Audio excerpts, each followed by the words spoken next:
Hoje eu recebi a ligação de um cliente que eu tenho em consultoria empresarial e ele perguntou se os funcionários que trabalharam para ele agora, na segunda-feira de finados, no feriado, se eles precisam ter folga de 2 dias. Essa é uma dúvida bem comum. O melhor, assim, para diferenciar quando você vai pagar a hora extra e quando você vai ter esse banco de horas, é o seguinte. Pensa que assim, você tem um funcionário que trabalha para você 8 horas por dia. E esse funcionário que trabalha para você 8 horas por dia, teve um dia que você precisou que ele ficasse 2 horas a mais na sua empresa. Então, ele acabou ficando 10 horas trabalhando para você. Essas 2 horas que ele deixou que ele ficou trabalhando para você, ele deixou de ficar com a família dele, ele deixou de fazer uma atividade física, ele deixou de estudar, ele deixou de descansar. Essas 2 horas, ele ficou, além das 8 horas que ele trabalhava, dentro da sua empresa.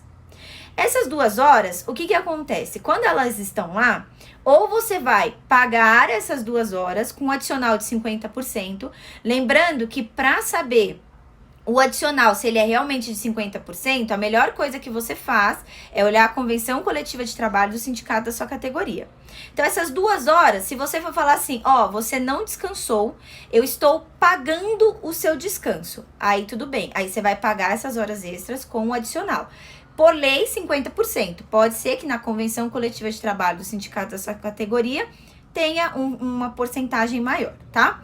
Aí você pegou e falou assim, essas mesmas 2 horas que esse funcionário deixou de descansar e ficou na sua empresa. Você falou assim, o negócio é o seguinte, eu vou te dar as folgas. Essas 2 horas que você ficou trabalhando para mim e deixou de descansar, eu vou te dar como folga. Então, você deixou de descansar hoje, só que você vai descansar amanhã ou outro dia, essas 2 horas que você ficou para mim. Então, essas 2 horas, quando elas são compensadas com folga, elas vão ter, digamos que, vão cumprir a mesma necessidade, que é o descanso, que ele pode investir em atividade física, ficar com a família, o que for.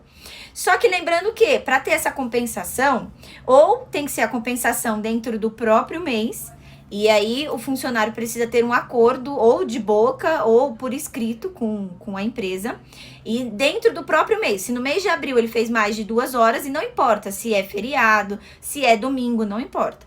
Se ele fez mais de 2 horas, no próprio mês de abril ele tem que cumprir essas 2 horas. Se ele fez no mês de abril ele cumpre.